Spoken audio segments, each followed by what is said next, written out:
The day I realized discipline was a battlefield for a long time, I thought life was supposed to feel easier if I was doing things right.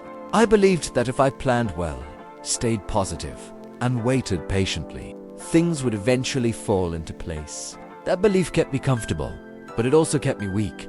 The truth hit me slowly and then all at once. Life isn't a constant celebration. It's a battle!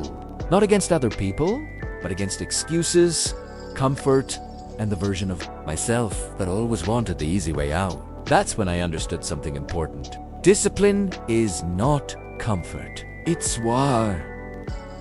I used to look in the mirror and feel disappointed. Not because I lacked potential, but because I knew I wasn't using it. I told myself I could do more, be more, live better. Yet every time the moment came to act, I hesitated. I chose rest over effort. I chose familiarity over growth. I stayed inside my comfort zone and called it balance. Deep down, I knew it was fear. Fear of discomfort. Fear of effort. Fear of facing my limits. Reading about how mindset shapes your life didn't help much anymore because my mindset was clear. My actions weren't. What no one tells you is that discipline doesn't feel good at. First, it doesn't feel inspiring or elegant. It feels heavy. It feels lonely. It asks you to wake up when others are sleeping, to work when no one is watching, and to keep going when your mind is begging you to stop. I tried learning how to stay positive in tough times, but positivity didn't move me forward. Action did. An action without discipline collapses the moment emotions change. There came a point when my body and mind both resisted change. I felt tired, discouraged, unmotivated. Every signal told me to slow down or quit. That's when I realized the difference between winners and dreamers. Dreamers wait until they feel ready.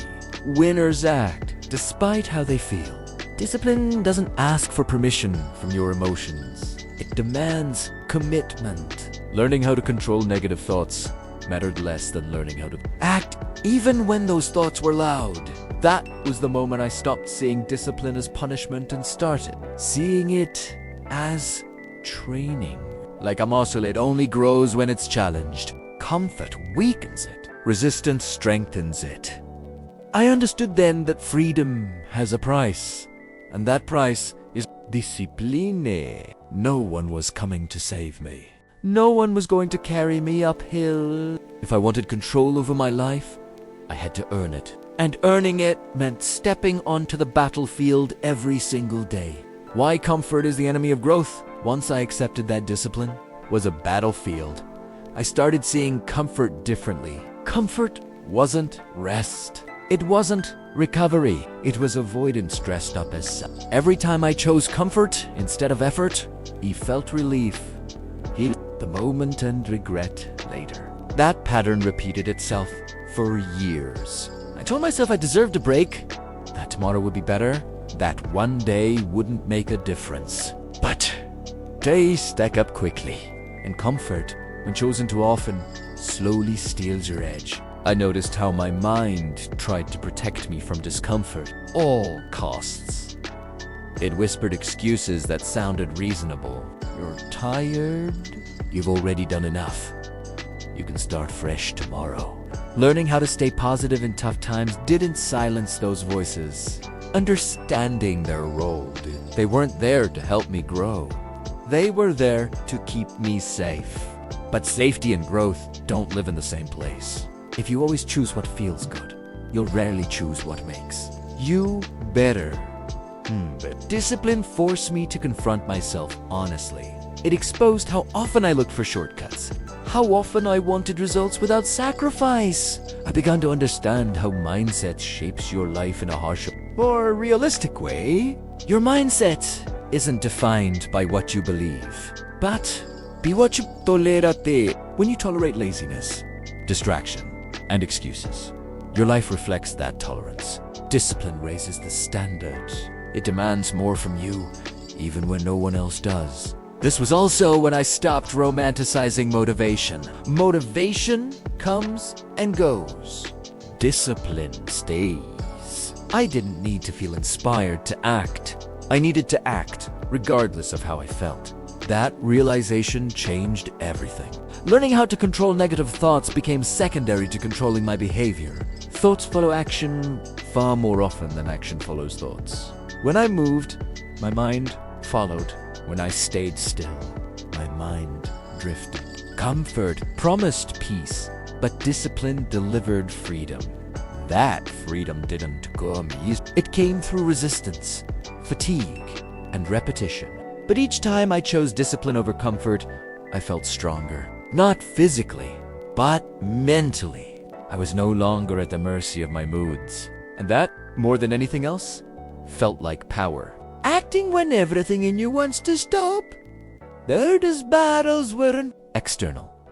They happened in quiet moments when no one was watching. Early mornings, late nights, empty rooms. That's where discipline was truly tested.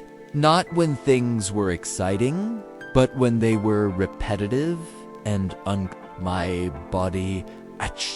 My mind searched for reasons to quit. Every excuse felt convincing. That's when I understood that discipline isn't about intensity. It's about consistency. Showing up when enthusiasm is gone. Acting when everything in you wants to stop. I had to accept something uncomfortable. Feelings are unreliable. Some days you feel strong. Other days you feel empty. If your actions depend on how you feel, your life will stay unstable. Learning how to control negative thoughts helped a little, but it wasn't enough. Thoughts don't disappear just because you want them to. Discipline gave me a way to move forward despite them. I didn't wait to feel confident. I acted first. Confidence followed later. This shift changed how I approached effort. I stopped asking myself if I felt ready and started asking if the task mattered. That removed emotion from the decision-making process. Discipline became a system. Wake up at the same time. Do the work. Prepare properly. Finish what I start. These weren't heroic actions. They were basic, but repeated daily. They created momentum. That's when how mindset shapes your life became undeniable. My mindset wasn't transforming through affirmations. It was being rebuilt through behavior. There were moments when progress felt invisible. No praise, no recognition, no immediate reward. That's where most people quit. Discipline demands that you keep going anyway. Learning how to stay positive in tough times stopped being about optimism and became about resilience. Positivity fades. Resilience endures. I wasn't chasing pleasure anymore. I was building strength. What surprised me most was how this discipline spilled into every part of my life. I became more organized, more punctual, more reliable. I kept my promises, especially the ones I made to myself. That alone separated me from who I used to be. Discipline didn't make my life easier. It made me stronger, and strength changes everything. Discipline is the path to freedom at some point. Something unexpected happened. Discipline stopped feeling like punishment and started feeling like freedom. Not the freedom of doing whatever I wanted, but the freedom of not being controlled by impulses, moods, or excuses. I realized that every time I avoided discipline, something else took control of me. Comfort, distraction, bad habits. Discipline, on the other hand, gave me ownership over my own actions. That's when it became clear. Discipline isn't the opposite of freedom. It's the price of it. I looked closely at people I respected. People who were calm under pressure and consistent in their results. None of them were chaotic. None of them were careless with their time. They were organized, punctual, and intentional. Being organized wasn't about perfection. It was about reliability.